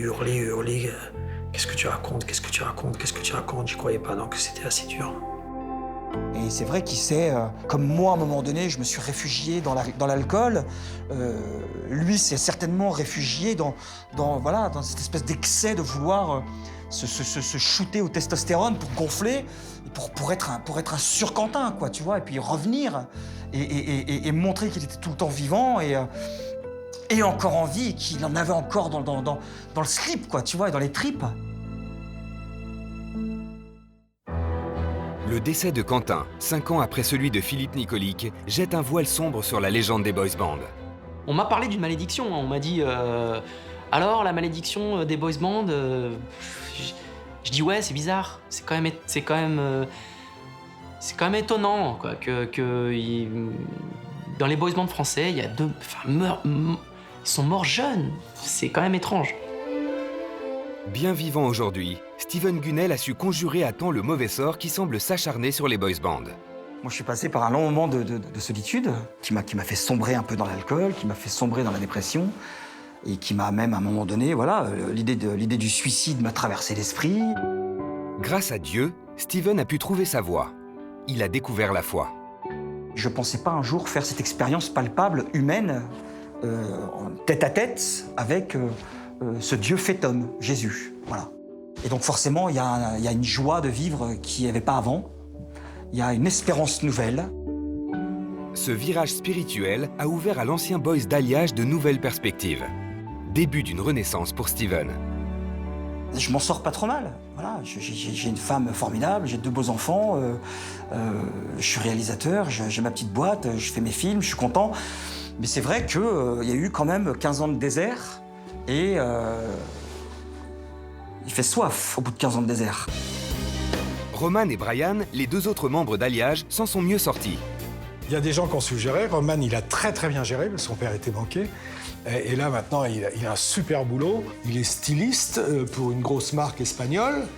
Et il s'occupe également d'un magazine de mode. Donc c'est un garçon qui aujourd'hui fait le tour du monde, qui voyage beaucoup. Brian a su garder les pieds sur terre. Il s'occupe aujourd'hui avec passion de sa fille, tout en continuant à évoluer dans les milieux artistiques. Je passionne pour l'art, je fais du business, qui est plus alimentaire. Je garde ce côté artistique qui me plaît de plus en plus. Parmi les G-Squad, 3 chanteurs ont totalement disparu de la sphère publique. Plus personne n'a de nouvelles d'Andrew, Mika et Marlon, pas même leurs producteurs.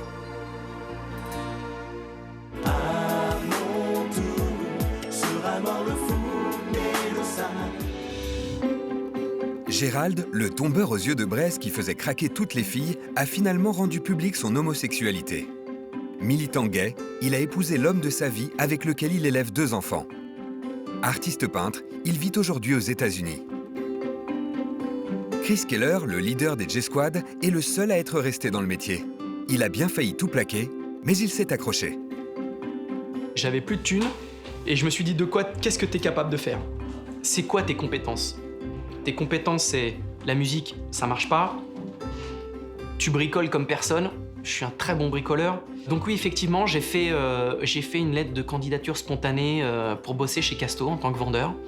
Et le jour même, on m'appelle pour faire partie d'un groupe, pour chanter dans des soirées privées, style bar mitzvah et tout ça.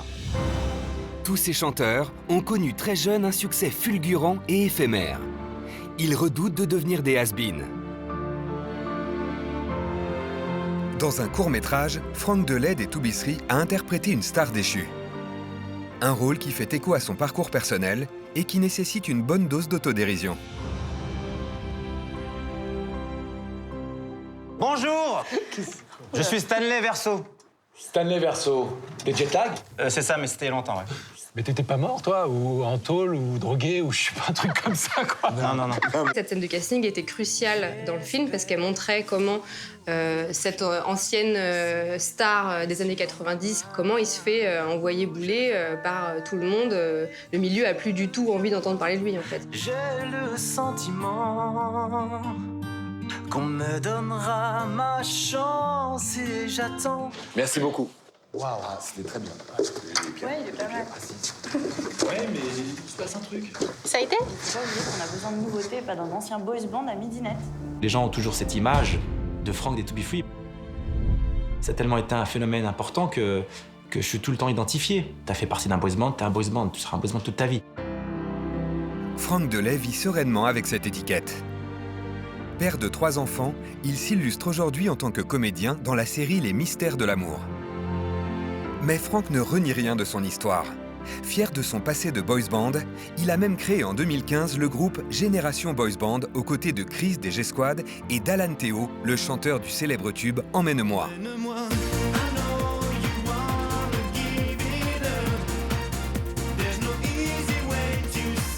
I'm gonna save my love for you. Emmène-moi.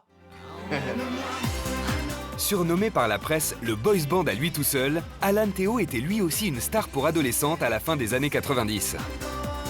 Après ses années de succès dans la variété, l'ancien chanteur pour Midinette a glissé vers le monde de la pornographie.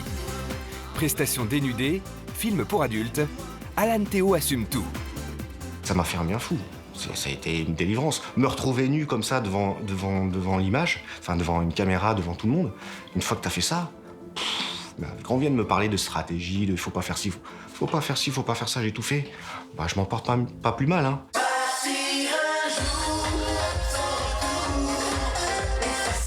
Attends, refais.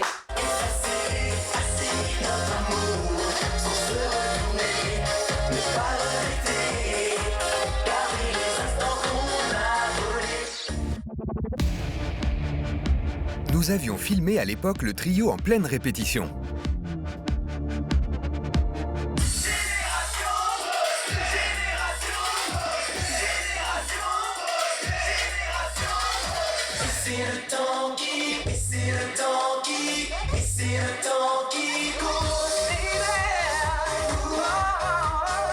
Au menu, des reprises de tous les tubes des années boys band. Remix, medley et nouvelle chorégraphie, les 3 quadras retrouvaient avec bonheur l'énergie de leurs 20 ans.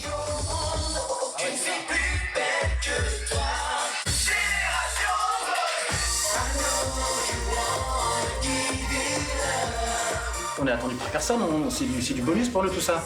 On a recréé un groupe pour se faire plaisir, et donc on n'attend rien, on veut se faire plaisir nous. Plaisir partagé par des milliers de fans. Pendant plusieurs années, le groupe va enchaîner les concerts et aujourd'hui encore, il fait salle comble à chaque apparition. Mais c'est désormais sans Alan Théo qui s'est tourné vers d'autres projets. Faire des galas en tant qu'ancien groupe d'un boys band qui a marché grave avec Franck des To Be Free, c'est quand même super fun, c'est super bien payé. Pourquoi ne pas le faire? Faudrait être taré.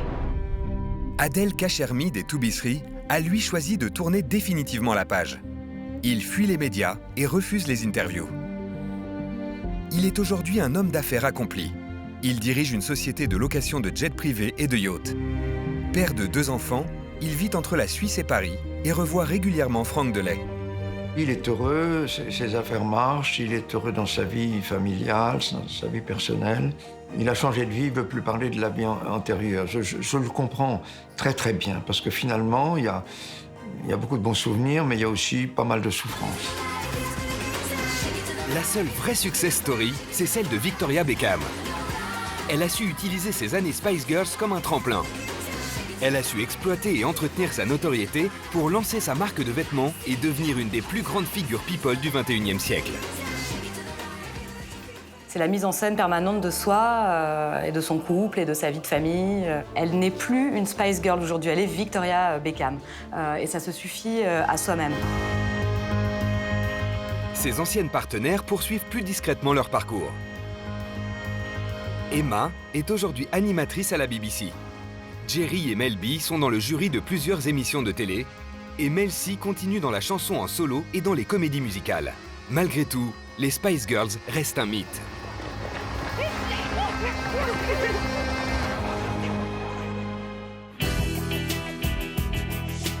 Ce girls band de légende fait forcément rêver les pop stars Alexandra et Marjorie du groupe L5. Les deux chanteuses marseillaises continuent à vivre de leur art depuis la dissolution du groupe. Elles ne se sont jamais quittées. On est restés en contact et puis on est tout le temps ensemble. On a une petite fille chacune et on est toutes les deux marraines de nos filles. Ensemble, les deux copines ont créé en 2016 les New L5. Elles ont réussi à persuader Coralie de reprendre du service et ont recruté deux petites nouvelles, Adeline et Julie. Toutes les femmes de ta vie, en moi réunies, ton âme sœur, ton égérie, parfois ta meilleure ennemie. Si on reconsidère les choses, je ne suis pas ton idéal. Nous avions pu assister à l'une de leurs répétitions à Marseille. Moi de mon piédestal. Travailler avec les filles, c'est hyper sympa. En jolie statue de cristal. On adore être ensemble, on adore partager la scène ensemble. On est sur la même longueur d'onde.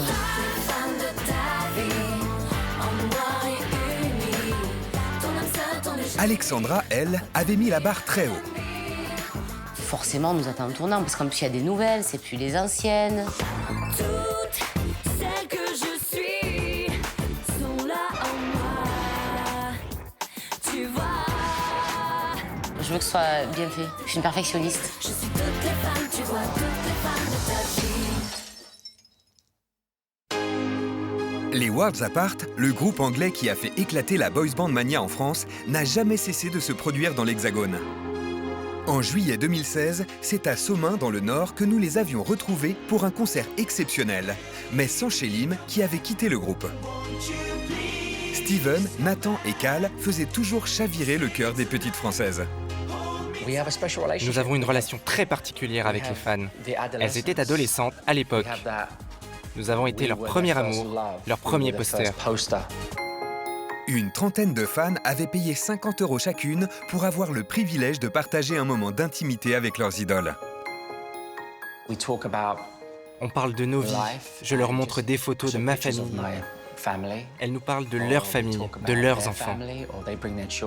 C'est magnifique parce que nous avons grandi ensemble. Beaucoup d'entre elles sont devenues des mamans, ont construit des familles comme nous aujourd'hui, mais nous avons en commun des souvenirs incroyables dans les années 90. Sur scène, les Worlds Apart avaient enflammé leur public avec leur show d'une petite heure. Bonsoir, ça va? Comment ça va? Bonsoir. Vous êtes très bien?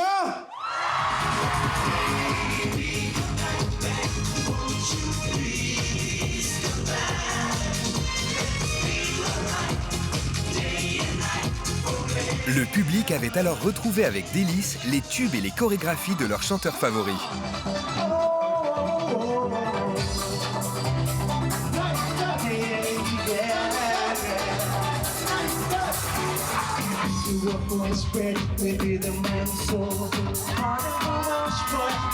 Avec une surprise de taille sur scène, la présence de Michael Jones, auteur des paroles avec Jean-Jacques Goldman de la fameuse chanson « Je te donne ».